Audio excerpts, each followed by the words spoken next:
बिस्मिल्लाहिर्रहमानिर्रहीम, खुशामदीद करते हैं हमारे यूट्यूब चैनल पर। आज का जो हमारा चैप्टर है chapter number 8 work power and energy. तो इस चैप्टर के अहम तरीन क्वेश्चन मैं आप लोगों के साथ शेयर करूंगा। आपने वीडियो को पूरा देखना है और काफ़ी जो मेरे प्रीवियस जो वीडियोस हैं उसमें आप लोग जो हैं वीडियोस को पूरा नहीं देख रहे, तो मैं आपसे पूछना चाहूँगा कि आप मुझे कॉमेंट्स के थ्रू बता सकते हैं कि आपको मेरी वीडियोज़ जो हैं कितने परसेंटेज जो है वो समझ आती हैं और मुझे इन वीडियोस में क्या करना चाहिए, क्या डेवलपमेंट करनी चाहिए जो आप लोग आसानी से समझ सको। तो बिना टाइम ज़ाये किए शुरू करेंगे क्वेश्चन नंबर 1 से।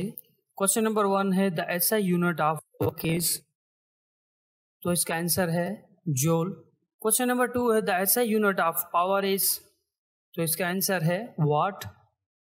एसआई यूनिट जो है पावर का वो वाट है।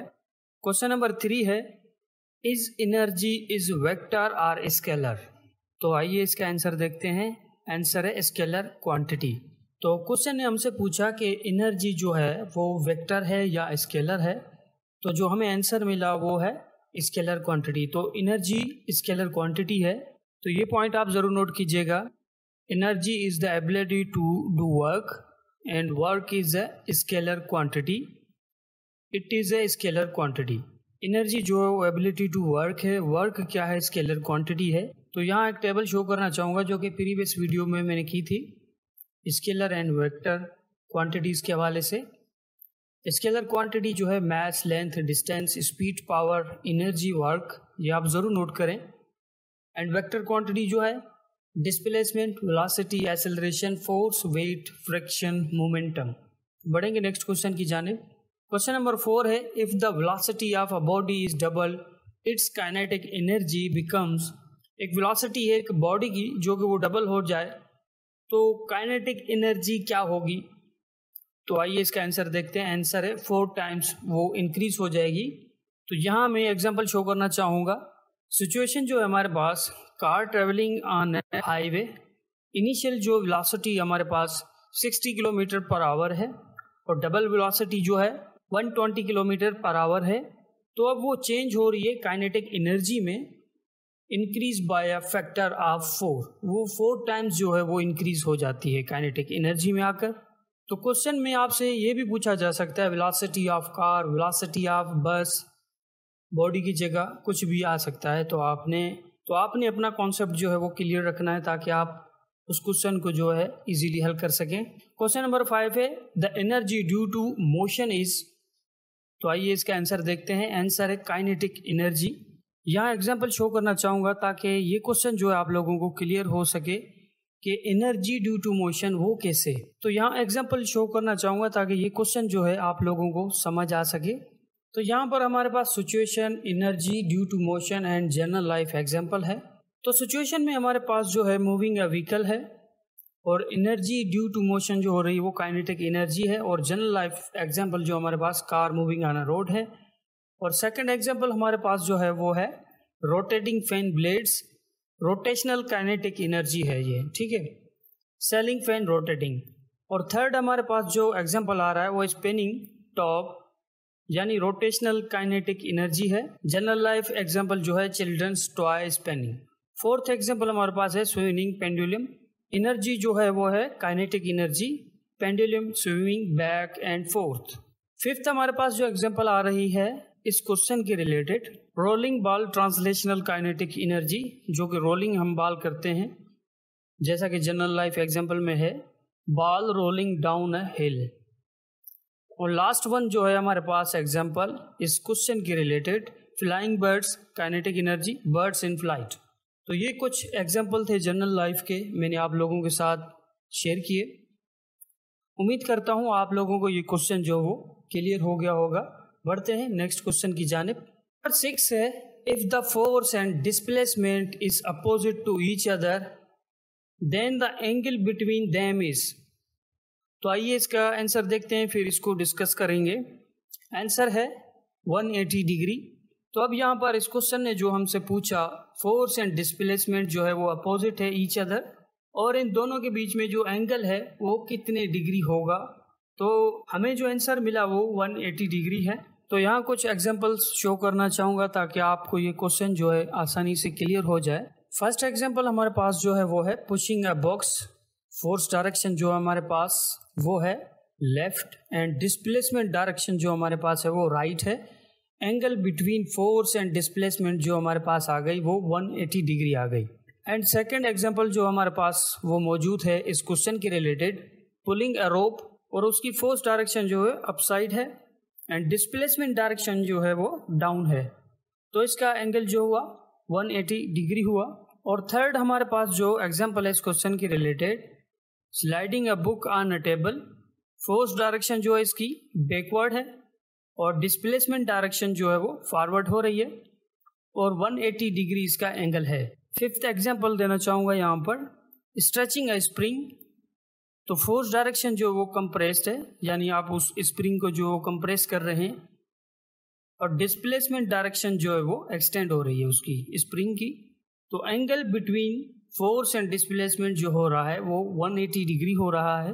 फिफ्थ एग्जांपल हमारे पास इसका मौजूद है, थ्रोइंग अ बॉल अपवर्ड, तो फोर्स डायरेक्शन जो है वो डाउनवर्ड की तरफ बॉल जो है वो आ रहा है और डिस्प्लेसमेंट डायरेक्शन जो है वो अपवर्ड की तरफ है, उसका एंगल है 180 डिग्री। सिक्स्थ नंबर एग्जांपल यहाँ पर देना चाहूँगा इस क्वेश्चन के related, moving a chair backward, force of direction जो है वो फॉरवर्ड हो रही है और डिस्प्लेसमेंट जो डायरेक्शन है वो बैकवर्ड हो रही है। तो इसका angle between force and displacement 180 degree है। सेवेंथ एग्जांपल यहाँ पर देना चाहूँगा इस क्वेश्चन के रिलेटेड, क्लोजिंग अ डोर, जैसे आप कोई डोर है वो क्लोज कर रहे हैं, फोर्स डायरेक्शन जो है वो ओपन है और डिस्प्लेसमेंट जो डायरेक्शन है वो क्लोज है, यानी पहले वो ओपन था आपने उसको क्लोज कर दिया तो फोर्स जो लगी वो ओपन डोर पर लगी तभी वो क्लोज हुआ ना। तो angle between force and displacement इसका भी 180 डिग्री।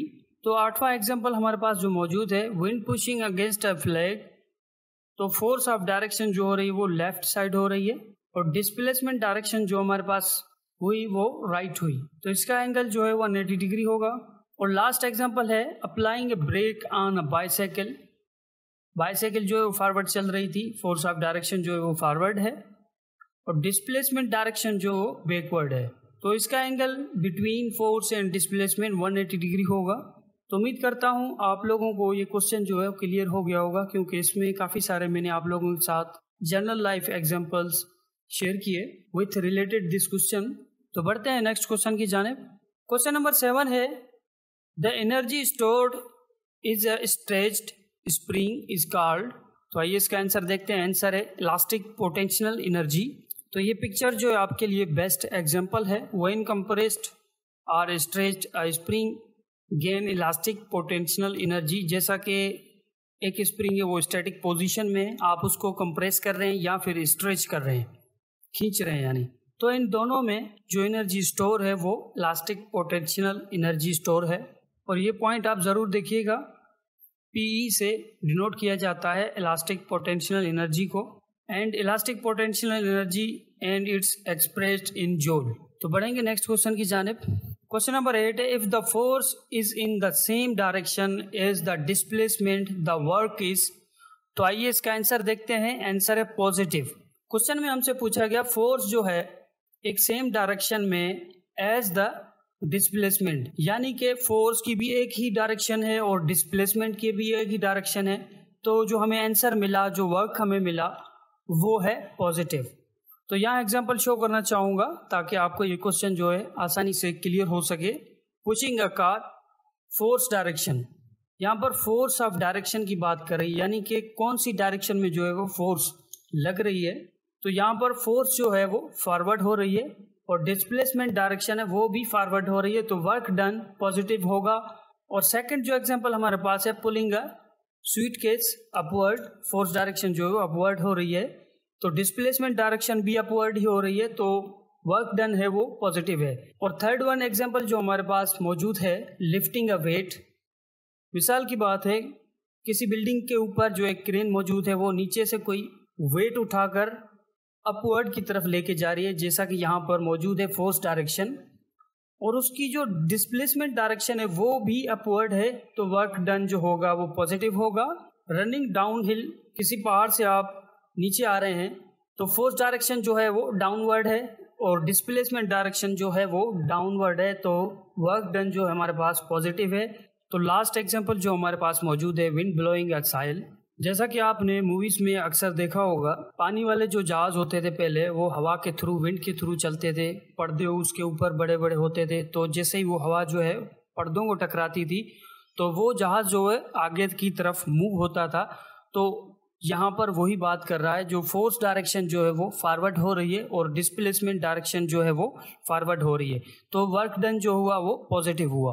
और यहाँ पर जो है वर्क फोर्स एंड डिस्प्लेसमेंट का फार्मूला आप ज़रूर नोट कीजिएगा, WF.D, ये आप अपने पास जो है वो लिख लें। तो बढ़ते हैं नेक्स्ट क्वेश्चन की जानिब। क्वेश्चन नंबर 9 है, if the force is opposite to the displacement the work is. तो क्वेश्चन में हमसे पूछा गया, अगर फोर्स जो वो अपोजिट हो जाए डिस्प्लेसमेंट के तो वो वर्क क्या होगा। तो आइए इसका आंसर देखते हैं। आंसर है वो वर्क जो होगा वो नेगेटिव होगा। तो यहाँ कुछ एग्जांपल शो करना चाहूँगा ताकि आप लोगों को ये क्वेश्चन आसानी से समझ आ जाए। तो फर्स्ट एग्जांपल हमारे पास जो मौजूद है, braking a car. Force direction जो है हमारे पास वो फॉरवर्ड हो रही है, डिस्प्लेसमेंट डायरेक्शन यहाँ पर चेंज हो रही है यानी कि बैकवर्ड हो रही है। तो वर्क डन जो होगा वो नेगेटिव होगा। अब यहाँ पर सेकेंड एग्जाम्पल है, पुलिंग ए कार्ट बैकवर्ड। कोई टोकरी आप उसको खींचते हैं तो उसकी फोर्स डायरेक्शन जो है वो आगे की तरफ है, फॉरवर्ड, और उसकी डिस्प्लेसमेंट डायरेक्शन जो बैकवर्ड है, तो वर्क डन नेगेटिव होगा। थर्ड एग्जांपल है हमारे पास इसका, लोअरिंग ए वेट। तो फोर्स डायरेक्शन जो हमारे पास वो अपवर्ड है। इट मीन्स के जो वेट है वो ऊपर की जानिब मौजूद है, यानी वो नीचे आ रहा है आहिस्ते आहिस्ते। और डिस्प्लेसमेंट डायरेक्शन जो है उसकी वो डाउनवर्ड है। फिर से समझाना चाहूँगा कि जैसे कि वजन जो है वो किसी चीज़ से, रस्सी से लटका हुआ है, जैसा कि कोई क्रेन है किसी बिल्डिंग के ऊपर है, वहाँ से कुछ बड़ा सा ब्लॉक है वो लटका हुआ है, उसकी फोर्स डायरेक्शन जो है वो ऊपर है यानी अपवर्ड है। तो यहाँ पर डिस्प्लेसमेंट डायरेक्शन जो है उसकी जो डिस्प्लेसमेंट हो रही है वो डाउनवर्ड हो रही है, तो वर्क डन जो होगा वो नेगेटिव होगा। और फोर्थ एग्जाम्पल हमारे पास जो है वो वॉकिंग अप हिल है, डाउनवर्ड उसकी फोर्स डायरेक्शन है और डिस्प्लेसमेंट डायरेक्शन जो है वो अपवर्ड है, तो वर्क डन जो होगा वो नेगेटिव होगा। इट मीन्स के सिंपल वर्ड से समझाना चाहूँगा, जैसा कि आपने किसी हिल के ऊपर रोड बना हुआ है या कोई ब्रिज है, उसके ऊपर आपने कार ऐसे करके खड़ी कर दी है, तो उसकी जो फोर्स डायरेक्शन होगी वो डाउनवर्ड ही होगी ना। ब्रेक लगाकर या हैंड ब्रेक लगाकर आप खड़ी करेंगे ना कार को, ताकि वो नीचे ना जाए। और डिस्प्लेसमेंट डायरेक्शन जो है हमारे पास, क्योंकि हम ऊपर जा रहे हैं, तो डिस्प्लेसमेंट डायरेक्शन जो है वो हमारी अपवर्ड है, तो वर्क डन जो होगा वो नेगेटिव होगा।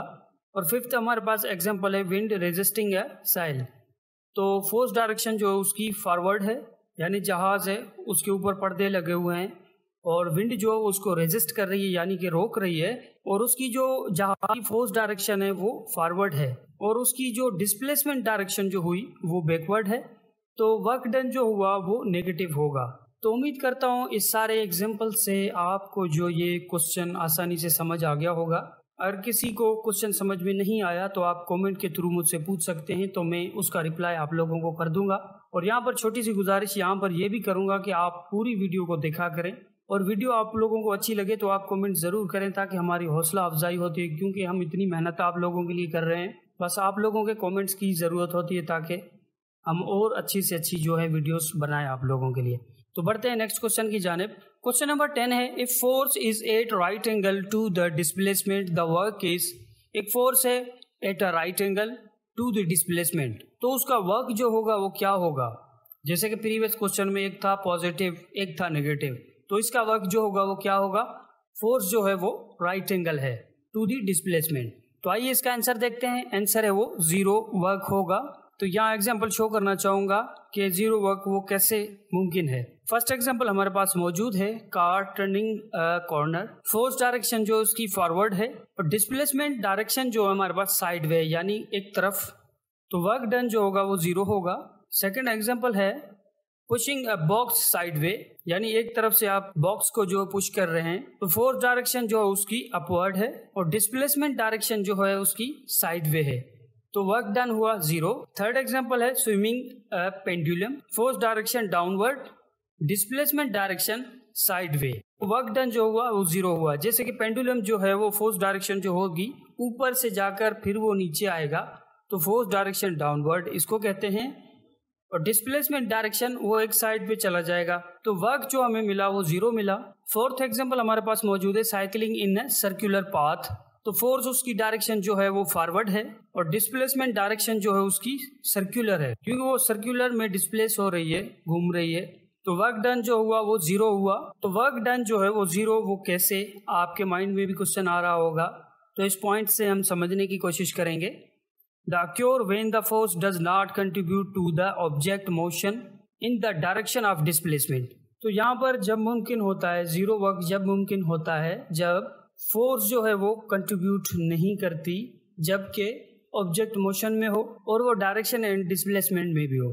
तो एक और पॉइंट है यहाँ पर, ताकि आपको ये क्वेश्चन जो है वो आसानी से समझ आ जाए। This means that even though you are applying a force, आप कोई फोर्स अप्लाई कर रहे हैं, the force doesn't contribute to the box movement in the forward. जिस बॉक्स पर हमने फोर्स लगाई उस फोर्स ने कंट्रीब्यूट नहीं किया बॉक्स की मूवमेंट पर, जो कि वो फॉरवर्ड हो रही थी, उसकी डायरेक्शन जो थी वो फॉरवर्ड थी। The work done is 0 because no energy is transferred to the box. जो हमारी एनर्जी थी वो ट्रांसफर्ड नहीं हुई बॉक्स की तरफ, so it is actually moving. तो ये लास्ट वाला जो एग्जाम्पल है वो वर्क डन के लिए बेस्ट है। उम्मीद करता हूँ आप लोगों को ये क्वेश्चन जो है वो समझ आ गया होगा। तो जो हमारा नेक्स्ट चैप्टर होगा वो है चैप्टर नंबर 9 सिंपल मशीन्स। तो उस चैप्टर की जो है वीडियो जल्द से जल्द रिलीज हो जाएगी। और यहाँ पर छोटी सी गुजारिश करूँगा आप लोगों के साथ, जिन दोस्तों ने अभी तक हमारे यूट्यूब चैनल को सब्सक्राइब नहीं किया वो सब्सक्राइब कर लें, ताकि स्टडी के रिलेटेड जो अपडेट्स हैं वो आप लोगों को बजरिया नोटिफिकेशन मिल सके, ताकि आप अच्छे से अच्छी स्टडी कर सकें। तो मिलते हैं नेक्स्ट चैप्टर के साथ, तब तक के लिए मुझे इजाज़त दें। खुदा हाफिज़।